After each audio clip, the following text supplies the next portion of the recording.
Caros católicos, suponho que a maioria de vocês tenha tomado conhecimento do novo motu proprio do Papa Francisco, Custodes Traditionis, que abole o motu proprio anterior de Bento XVI, o motu proprio Summorum Pontificum, que dava maior liberdade à missa tridentina, quer dizer, a missa no rito romano tradicional.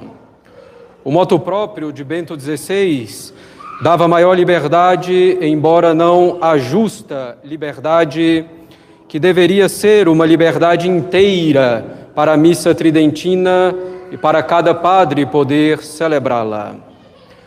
Objetivamente, o novo motu proprio do Santo Padre, o Papa Francisco, impede que surjam novas missas tridentinas pelo mundo e coloca sob séria ameaça eventual aquelas que já existem.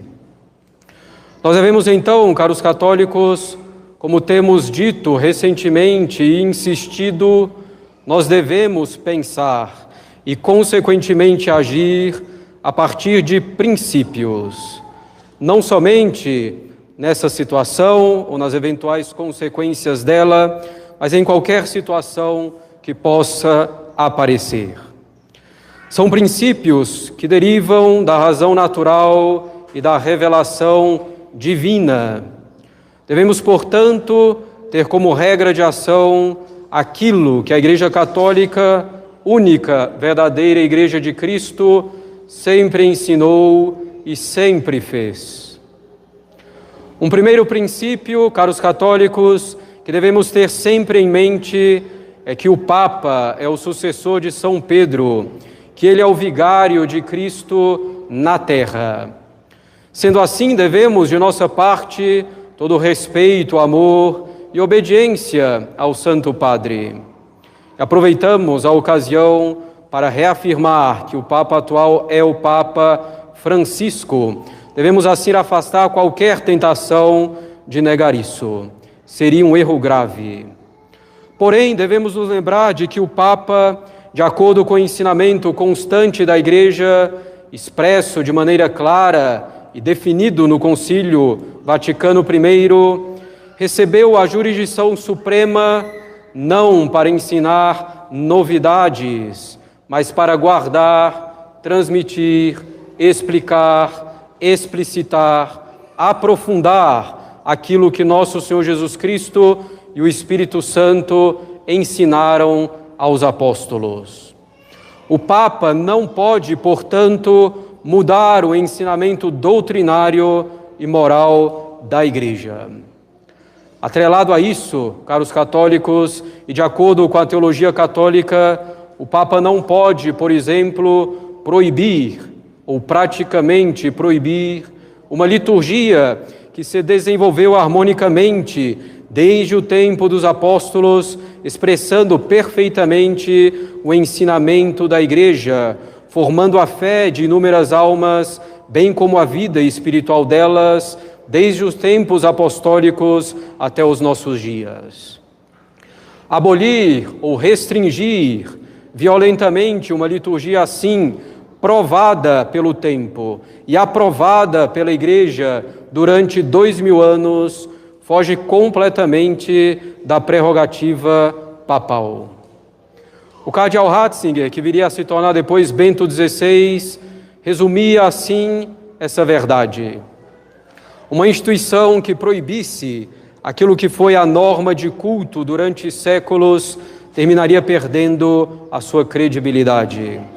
Foi por isso que o Papa São Pio V, ao obrigar o rito romano em toda a parte latina da Igreja Católica em 1570, com a bula Quo Primum Tempore, assegurou de maneira clara que os ritos com mais de 200 anos de existência poderiam continuar sendo celebrados. Isso é a aplicação perfeita da teologia católica. De fato, esse documento de São Pio V, desde esse documento de São Pio V, continuaram existindo o rito dominicano, o rito carmelita, o rito ambrosiano, o rito de Lyon, entre outros. Entendendo isso, caros católicos, podemos afirmar com toda a tranquilidade que a missa, no rito romano tradicional, não pode ser abolida nem restringida. E isso não por causa de um documento papal como a Bula Quo Primum Tempore de São Pio V, que mencionamos, mas pelos próprios princípios da doutrina católica, em razão da própria natureza da coisa. Essa liberdade para um padre celebrar a missa no rito romano tradicional, no chamado rito tridentino, vem da própria natureza da coisa. Devemos, caros católicos, nos lembrar de que o Papa é infalível apenas em algumas condições definidas também no Concílio Vaticano I. E o mesmo se aplica a um concílio ecumênico. Fora dessas condições, o Papa ou o concílio sob o Papa tem uma autoridade, sim, que vem de Cristo, mas que não está garantida absolutamente, na verdade, pela assistência divina. Nesse caso, a autoridade papal deve ser respeitada e acatada, mas existe a possibilidade de erro, existe a possibilidade de imprudência em um ensinamento, em uma ordem, em uma lei. Se o erro se verifica em um ensinamento concreto não infalível, se a imprudência se verifica em um ensinamento concreto não infalível, se esse erro ou imprudência são constatados não por capricho de alguém, mas por verdadeira oposição com a razão natural ou por oposição a um ensinamento constante da Igreja, a própria doutrina da Igreja sempre reconheceu a possibilidade de não se acatar esse ensinamento pontual, guardando todo o respeito devido ao vigário de Cristo. Dentro dessa situação, não estaríamos sendo filhos rebeldes da Igreja, mas seus filhos fiéis. E estaríamos plenamente no sentir como eclésia, no sentir com a Igreja de que nos fala Santo Inácio de Loyola. Tampouco estaríamos fazendo livre exame do magistério, mas estaríamos usando bem o maior dom natural que Deus nos deu, que é a inteligência, e que não pode aceitar que sejam verdade dois ensinamentos contraditórios. Devemos, caros católicos, também nos lembrar de outro princípio da doutrina católica. Uma lei é a ordenação da razão ao bem comum, promulgada pela autoridade legítima. Portanto, uma lei, para ser uma lei, deve ser feita pela autoridade legítima. Papa Francisco é uma autoridade legítima. A lei, para ser lei, deve ser também promulgada, o que normalmente ocorre. Porém, a lei, para ser lei, deve ser também uma ordenação da razão. Deve estar conforme a reta razão e se dirigir para o bem comum. Portanto, uma lei, para ser lei, não pode ser contrária à razão, contrária à revelação divina ou à doutrina católica. A lei também não pode ir contra o bem comum. Uma lei, para ser uma lei, não pode ir contra a lei suprema, que é a salvação das almas. A missa tridentina é a arma potentíssima para a salvação das almas. Devemos ainda, caros católicos, nos lembrar de outro princípio da doutrina católica. A obediência é uma virtude excelente, pois nos leva à negação da nossa própria vontade para nos conformarmos à vontade de Deus por meio das ordens de nossos superiores. Todavia, a obediência tem um limite bastante claro. Não se deve obedecer quando a obediência se opõe, ou quando a ordem a que se deve obedecer se opõe à fé ou à moral. Obedecer a uma ordem contrária à fé ou à moral não seria uma virtude, mas um vício que se chama servilismo. Por exemplo, se um pai mandasse o filho pegar algo escondido no supermercado, esse filho tem o dever de não obedecer nesse ponto, embora deva continuar guardando a obediência às ordens legítimas que vierem do pai. Em um caso assim, não se desobedece propriamente ao pai, mas se obedece a Deus. É preciso obedecer a Deus antes que aos homens, nos diz a Sagrada Escritura. O filho, em uma situação dessa, ao não obedecer ao pai, o respeita e continua unido ao pai. Uma ordem dada contra Deus deixa de ser uma ordem e deixa de obrigar à obediência. Uma ordem assim está cortada da fonte de toda autoridade, que é Deus. Todos esses princípios não podem ser negados por um católico em sã consciência. E a nossa inteligência, a nossa consciência, a nossa conduta com o auxílio da graça não devem se afastar desses princípios. Não devemos agir pelas paixões, nem pela simples razão natural, mas pela fé católica, pelos princípios que derivam da fé e sempre animados pela caridade. Um católico não pode abandonar aquilo que a Igreja sempre ensinou e sempre fez.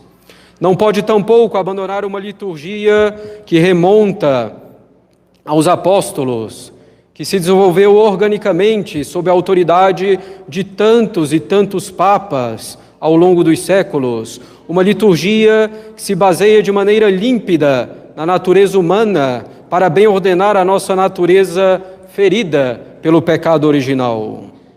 Um católico não pode abandonar uma liturgia que expressa de maneira clara, sem ambiguidades, sem respeito humano, sem equívocos, o ensinamento imutável de Cristo.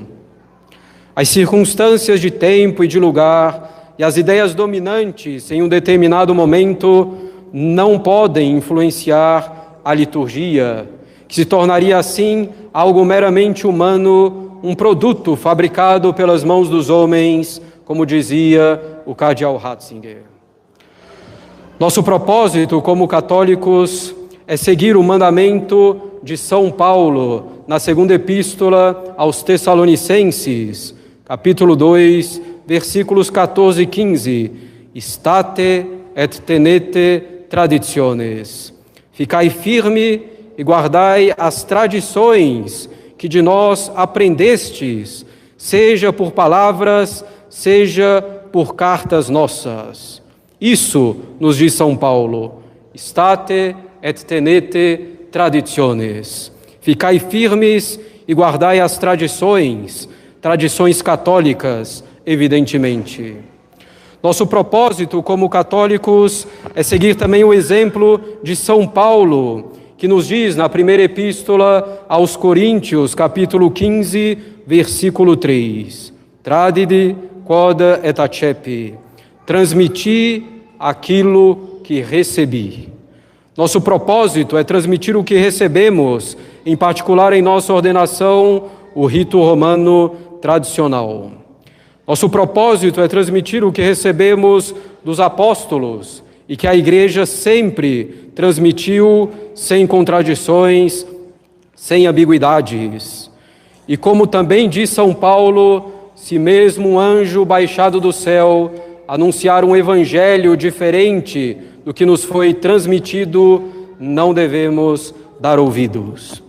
É um mandamento divino ficar firme e guardar as tradições que recebemos desde os apóstolos na liturgia, na doutrina e na moral.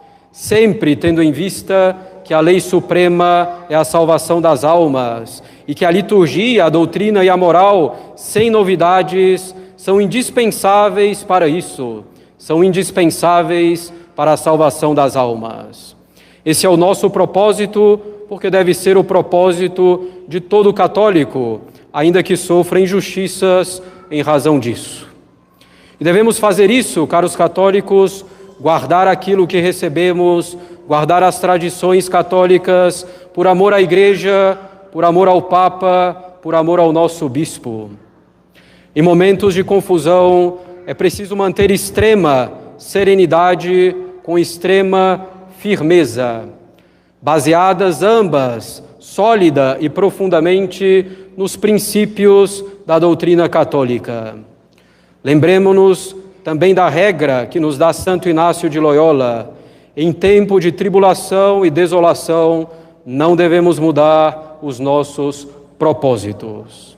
Não tenhamos medo, confiemos em Deus e, apoiados nele, permaneçamos fiéis ao que sempre nos foi ensinado e ao que a Igreja sempre fez na liturgia, na doutrina, na moral.